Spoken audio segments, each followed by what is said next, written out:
Boa noite, minha gente querida. Vamos começar com o livro Agenda Cristã de André Luiz, psicografado por Chico Xavier.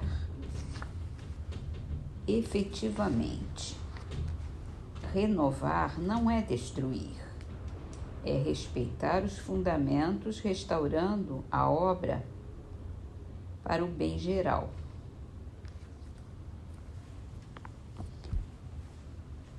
Livro dos Espíritos de Allan Kardec, entramos num novo item, diferentes ordens de espíritos.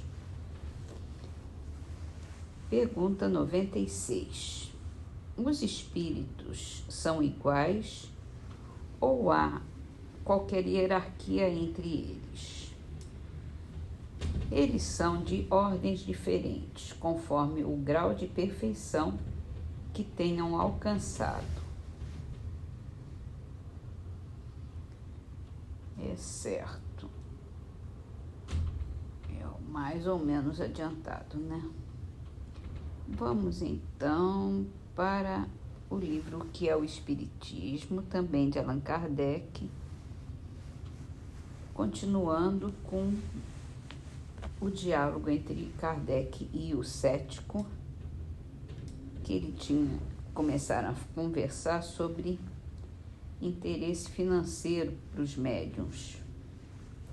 E o visitante diz assim, o cético: compreendo esse raciocínio do ponto de vista moral. Entretanto, não é justo que aquele que emprega seu tempo a bem da causa não seja indenizado quando esse tempo é roubado ao trabalho de que precisa para viver? Kardec responde: primeiro, será mesmo no interesse da causa que ele o faz ou no seu próprio interesse?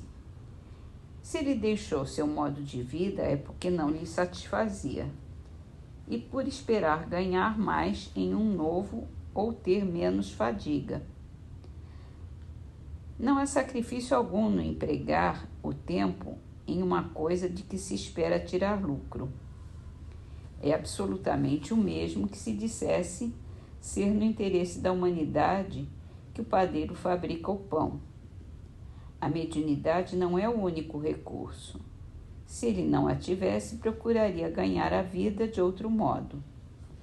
Os médiuns verdadeiramente sérios e devotados, quando não possuem uma existência independente, procuram recursos no trabalho ordinário e não abandonam suas profissões. Eles não consagram à mediunidade senão o tempo que podem lhe dar, sem prejuízo de outras ocupações, empregando parte do tempo destinado aos divertimentos e repouso nesse trabalho mais útil. Eles se mostram devotados, tornam-se apreciados e respeitados. A multiplicidade dos médiuns nas famílias torna, além disso, inúteis os médiuns de profissão, ainda que eles ofereçam todas as garantias desejáveis, que é muito raro. Se não fosse o descrédito que acompanha esse gênero de exploração, para o que me felicito de muito haver concorrido, os médiuns mercenários pululariam e os jornais viriam sempre cheios de suas propagandas. Ora, para um que fosse leal, se apresentariam mais de 100 charlatões, que, abusando de uma faculdade real ou simulada, fariam o maior dano ao espiritismo. É, pois, um princípio.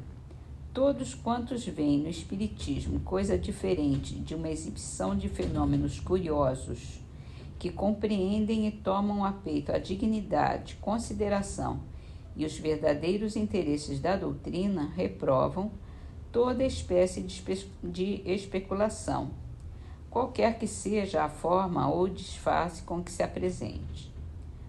Os médiuns sérios e sinceros, e eu dou esse nome aos que compreendem a santidade do mandato que Deus lhes confiou, evitam até as aparências do que poderia fazer pairar sobre eles a menor suspeita de cobiça. Eles consideram uma injúria a acusação de tirarem qualquer lucro de sua faculdade. Senhor, apesar de ser incrédulo, convenha que um médium nessas condições lhe daria uma impressão totalmente diversa da que sentiria se lhe tivesse pago para vê-lo trabalhar, ou quando mesmo fosse admitido por favor, se soubesse que atrás de tudo aquilo havia uma questão de dinheiro. Concorde que, o vendo antes animado de um verdadeiro sentimento religioso, estimulado somente pela fé e não pelo desejo de ganho, involuntariamente o respeito que se lhe impunha por ele,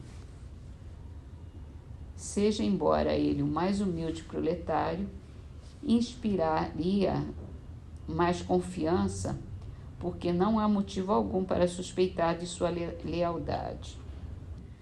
Pois bem, caro senhor, encontrará 1000 como este, contra um que não esteja nas mesmas condições. E esta é uma das causas que mais tem concorrido para o crédito e propagação da doutrina espírita, ao passo que, se ela só tivesse intérpretes interessados, não contaria a 4ª parte dos adeptos que possui hoje. É perfeitamente compreensível que os médiuns de profissão sejam excessivamente raros, pelo menos na França. Eles são desconhecidos na maioria dos centros espíritas da província, onde a reputação de mercenários bastaria para que os excluíssem de todos os grupos sérios, e onde para eles o ofício não seria lucrativo, por causa do descrédito de que se tornariam objeto e da concorrência de médiuns desinteressados que se encontram por toda parte. Para suprir, seja a faculdade que lhes falta, seja a insuficiência da clientela, há falsos médiuns que tudo aproveitam, servindo-se de cartas, clara de ovo, borra de café, etc., a fim de contentar a todos os gostos, esperando por esse meio, na falta de espíritos, atrair os que ainda creem nessas tolices. Se eles unicamente se prejudicassem a si mesmos, o mal não seria grande, porém, há pessoas que, sem nada aprofundarem, confundem o abuso com a realidade, e disso se aproveitam os mal-intencionados para dizer que é nisso que consiste o espiritismo. Assim vê, pois, Senhor, que se a exploração da mediunidade conduz a cometer abusos prejudiciais à doutrina, o espiritismo sério tem razão de não aceitá-la, de repelir o seu auxílio. É uma questão que está na cabeça de todo mundo até hoje, né? Vamos então terminar com as nossas leituras de hoje com a frase de Meimei, no livro Perdão e Vida, psicografado por Chico Xavier.